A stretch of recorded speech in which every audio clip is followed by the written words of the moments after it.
The existence of hemp can be found throughout recorded history. Food, medicine, elixir, textile, hemp is thought by some to be the first crop domesticated by our ancestors. In ancient India, it was blended with milk and spices into a drink believed to aid digestion, relieve fever, and ease dysentery. Some thought it made the body more alert, calling it the nectar of the gods. Beginning in the mid-1800s, hemp oil was a natural part of the American pharmacopoeia, prescribed for everything from cramps to chronic seizures. After the 1930s, taxes made hemp too expensive to grow, and farmers mostly abandoned the crop.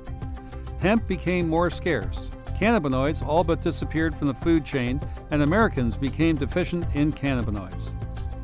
Cannabidiol is a naturally occurring chemical compound found in plants like echinacea, flax, and of course hemp. In this form, it's referred to as a phytocannabinoid. But plants aren't the only source. Cannabinoids also exist in the human body and can even be found in breast milk. Some researchers contend they play a critical role in early childhood development. Regardless of the source, cannabinoids work in conjunction with the body's endocannabinoid system, also known as the ECS. The ECS is a network of cannabinoid receptors found in the mammalian brain and abdominal organs. This system plays a key role in regulating many natural functions, including mood, sleep, and appetite.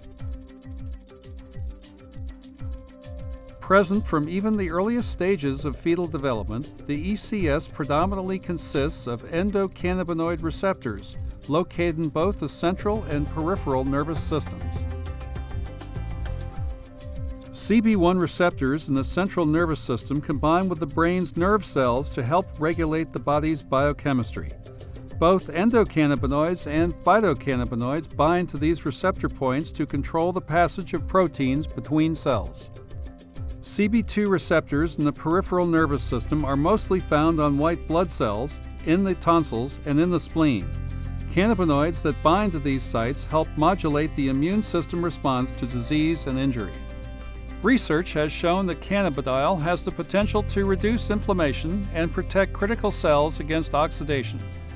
However, with a lack of cannabidiol in the food supply and the tendency for endogenous cannabinoids to degrade within the human body, most people are deficient in these important compounds. This absence of cannabinoids has led researchers to establish a condition known as clinical endocannabinoid deficiency syndrome. A diet rich in phytocannabinoids, such as high-concentration hemp oils and hemp seeds, may offset this deficiency. The discovery of cannabinoids and the endocannabinoid system has forced the scientific community to rethink how many of our most debilitating diseases function and how to treat them.